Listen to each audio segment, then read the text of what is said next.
El enunciado de este problema nos plantea que un satélite está describiendo una órbita de 500 kilómetros sobre la superficie de la Tierra y tenemos que calcular cuál es la velocidad con la que se mueve alrededor del planeta, es decir, su velocidad orbital, y cuál es el periodo de revolución de ese satélite alrededor de la Tierra.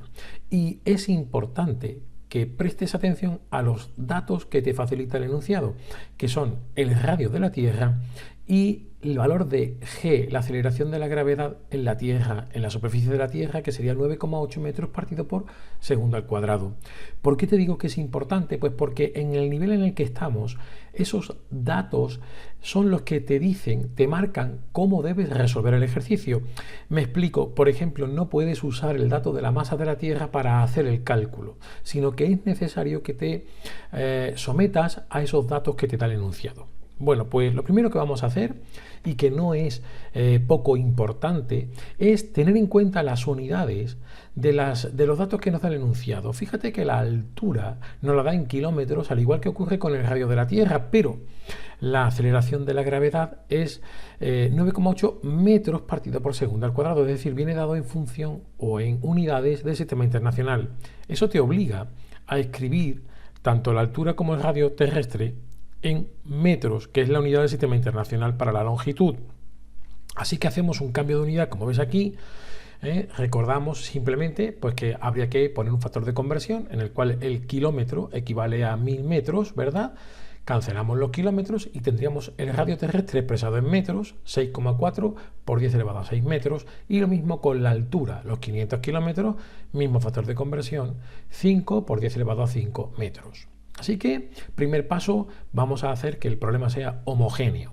Y ahora nos vamos al segundo paso y es, vamos a plantear el primer apartado. ¿Con qué velocidad se mueve el satélite? Para poder hacer esto, la idea de la que debes partir es que cuando está orbitando deben ser iguales, por un lado, la fuerza de atracción gravitatoria entre el satélite y la Tierra, y por otro lado, la fuerza centrípeta como consecuencia de ese giro, suponiendo este giro circular, ¿verdad?, alrededor de la Tierra. Por lo tanto, la idea de partida es que la fuerza de gravitación entre el satélite y la Tierra tiene que ser igual a la fuerza centrípeta. Esta fuerza de gravitación o de gravedad sería el producto de la masa del satélite por la aceleración, es decir, por la intensidad del campo terrestre, pero a la altura a la que está. Yo por eso le he puesto aquí un g sub h, indicando que este sería el valor que tendría a la altura de 500 kilómetros, que es donde se encuentra el satélite. Y eso tiene que ser igual a la fuerza centrípeta, que es el producto de la masa del satélite por la aceleración normal, es decir, la velocidad con la que orbita al cuadrado partido por d, siendo d la distancia que hay desde el satélite, cuidado, al centro de la Tierra. Esto es importante. Así que fíjate que ya hemos hecho esta igualdad y, como puedes ver, la masa del satélite la podemos cancelar porque está multiplicando en ambos miembros de la ecuación, ¿verdad? El primer y segundo miembro. Así que ya tendríamos, por un lado, esto, y por lo tanto vamos a poder despejar el valor de la velocidad.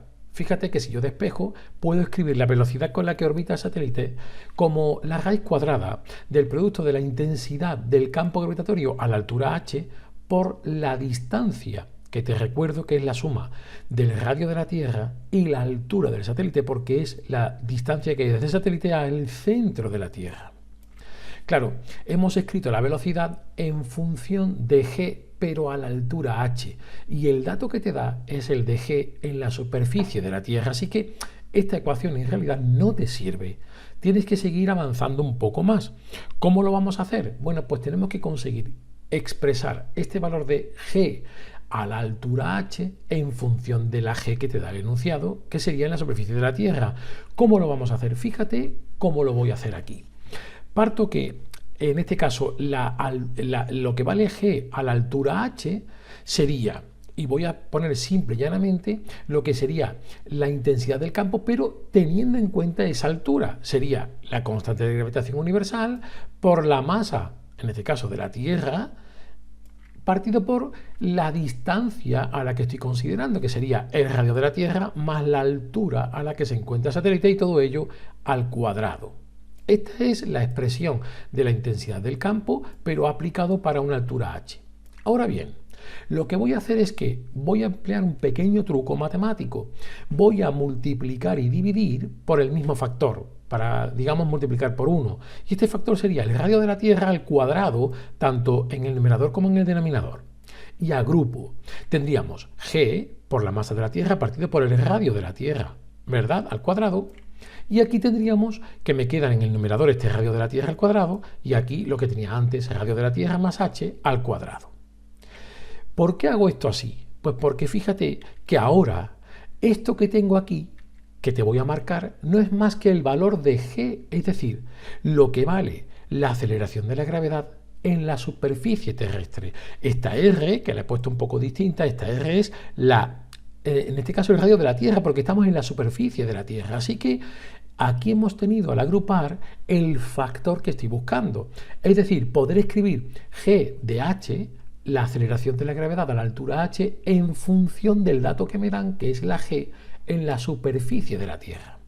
Ya podría, por lo tanto, reescribir esta ecuación y, digamos, sustituirla aquí arriba, que es donde yo quería calcular la velocidad. Así que fíjate cómo me va a quedar. Voy a coger esta expresión de aquí y sustituirla donde pone aquí g de h.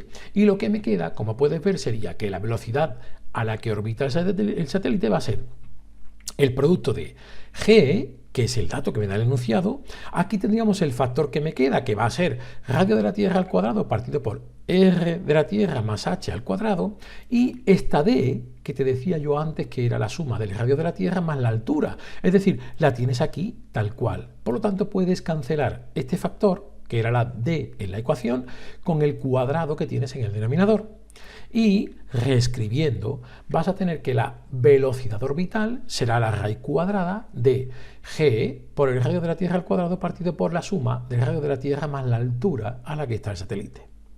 Bueno, se trata simplemente de operar con esto. Por ejemplo, podría sacar este factor que está al cuadrado fuera de la raíz para simplificar un poco, y sustituyendo tendrías lo siguiente. La velocidad del satélite va a ser, yo he sacado el radio de la Tierra, es decir, 6.4 por 10 elevado a 6 metros, que es el valor que había tenido, ¿verdad? Te lo señalo aquí para expresarlo en metros, por la raíz cuadrada de, y ahora lo que me queda aquí arriba sería la g, 9.8 metros partido por segundo al cuadrado, y abajo la suma del radio de la Tierra más la altura a la que se encuentra el satélite. Esta suma serían, como está aquí puesto, ¿verdad?, en notación científica, 6.9 por 10 elevado a 6 metros. Cancelamos los metros, dentro me quedaría, por lo tanto, segundo al cuadrado en el denominador, que al hacer la raíz cuadrada me quedaría segundos en el denominador, y al hacer la operación vas a obtener 7.6 por 10 elevado a 3 metros, que estaba fuera, segundos, como hemos dicho, en el denominador, es decir, unidades de velocidad. Por lo tanto, la solución que damos al primer apartado es coherente. Vamos ahora al segundo apartado. Me dice que calcule el periodo de revolución del satélite. ¿Cómo voy a hacer esto? Bueno, pues teniendo en cuenta la ecuación para el periodo de revolución, que no sería más que, podríamos decir, el cociente entre la distancia que recorre el satélite en una vuelta, es decir, sería la longitud, ¿verdad?, de la trayectoria circular que describe, y en este caso dividido por la velocidad con la que lo hace. Fíjate que tienes aquí la expresión. Este periodo sería 2pi por d, siendo d podríamos decir el radio de la órbita, es decir, otra vez la suma del radio de la Tierra más la altura, partido por v. De aquí lo único que tendríamos que hacer es, pues, sustituir, como hemos dicho, el radio de la Tierra y la altura son datos conocidos, la velocidad que acabo de calcular, y cuando yo sustituyo, como puedes ver aquí, tendríamos 2pi por 6.9 por 10 elevado a 6 metros, y abajo la velocidad que he calculado, 7.6 por 10 elevado a 3 metros partido por segundo. Cancelamos los metros, este segundo pasaría a estar arriba, y por lo tanto voy a obtener como unidad los segundos, que es coherente con lo que estoy calculando, que es un periodo. Así que al hacer la operación, ¿verdad?, vas a obtener como resultado 5.7 por 10 elevado a 3 segundos, que es el periodo, ¿verdad?, que tarda este satélite en completar una vuelta alrededor de la Tierra. Espero que te haya quedado claro. Si es así, por favor, dale al like, porque eso me ayuda bastante, y si te suscribes al canal también me ayudas mucho a seguir trabajando y haciendo vídeos como este para gente como tú. Muchas gracias.